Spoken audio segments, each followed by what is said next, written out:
சத்திரிய சான்றோர் படை கட்சியினுடைய தலைவராக இருக்கக்கூடிய அருமை தமிழர் அறிவாளர் அவர்கள், ஆலோசகராக இருக்கக்கூடிய எஸ் பி பாலகிருஷ்ணன் அவர்கள், வேல்குமார் அவர்கள், பொன்ராஜ் அவர்கள், அனந்தகுமார் அவர்கள், சுரேஷ் மாறன் அவர்கள், இளைஞர்களுடைய தலைவராக இருக்கக்கூடிய அருமை சகோதரர் பாஸ்கர் நாடார் அவர்கள், மேடையில் இருக்கக்கூடிய எல்லா அன்பு சொந்தங்களுக்கும் மறுபடியும் என்னுடைய நல்வாழ்த்துக்களையும் மாலை வணக்கத்தையும் தெரிவித்துக் கொள்கிறேன். அன்பு சொந்தங்களே, மிக முக்கியமாக இந்த விழா எதற்காக நடந்து கொண்டிருக்கிறது? இன்னைக்கு காலகட்டத்தில் நெட்ஃபிளிக்ஸ், அமேசான் பிரைம், யூடியூப்ல தான் அதிகமாக நம்முடைய இளைஞர்களுடைய நேரம் செலவிடப்பட்டுக் கொண்டிருக்கிறது. இது போன்ற ஒரு பொதுக்கூட்டத்தை நடத்தி குறிப்பாக இளைஞர்கள் எல்லாம் அழைத்து, இன்னொரு பக்கம் நம்முடைய முதியவர்களையும் அழைத்து, தமிழகம் ஒரு காலத்தில் எப்படி இருந்தது, எப்படிப்பட்ட தலைவர்கள் நம்மை வழிநடத்தினார்கள் என்பதை ஞாபகப்படுத்துவதற்காக இந்த விழாவை நாம் நடத்தி கொண்டிருக்கிறோம்.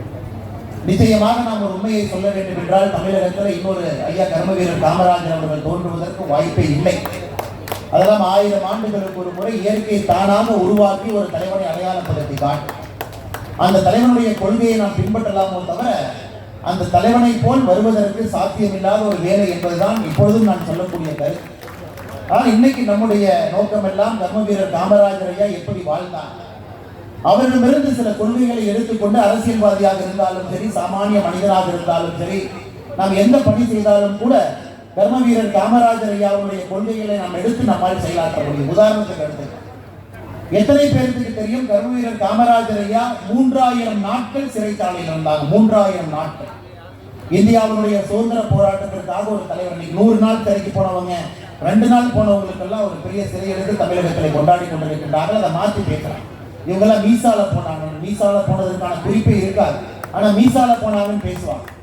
ஆனால் இந்த மனிதன் 3000 நாட்களை கணக்கு போடுது.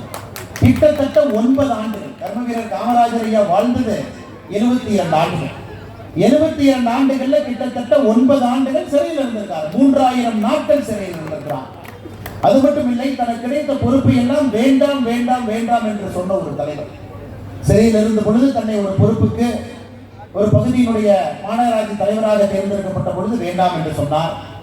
அதன் பிறகு அவர் பதவி காலம் முழுவதுமே, இடையில யாருமே ஒரு அகில இந்திய கட்சியில காங்கிரஸ் கட்சியினுடைய தமிழக தலைவராக யாருமே மாற்ற, அவர் காங்கிரஸ் கட்சியினுடைய தமிழக தலைவராக இருந்து கொண்டு அவருடைய பதவி காலத்தில் முதலமைச்சர் நாற்காலிக்கு வேறு தலைவர்கள் எல்லாம் அமர்த்தி அழகு பார்த்தார்.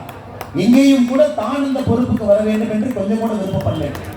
அதன் பிறகு இயற்கை பஞ்சபூதங்கள் அவரை அந்த பொறுப்புக்கு வந்து அமர்த்த வேண்டும் என்று முடிவு செய்து 1954 கொண்டு வந்து அமர்த்த பொழுது, தமிழகத்தில் ஒரு உண்மையான ஆட்சினா என்ன, ஏழை மக்களுக்கான ஆட்சி என்றால் என்ன, விவசாயிகளுக்கான ஆட்சி என்றால் என்ன என்பதை 9 ஆண்டு காலம் தன்னுடைய நல்லாட்சியில கர்மவீரர் காமராஜர் ஐயா காட்டியிருக்கின்றார். எதற்காக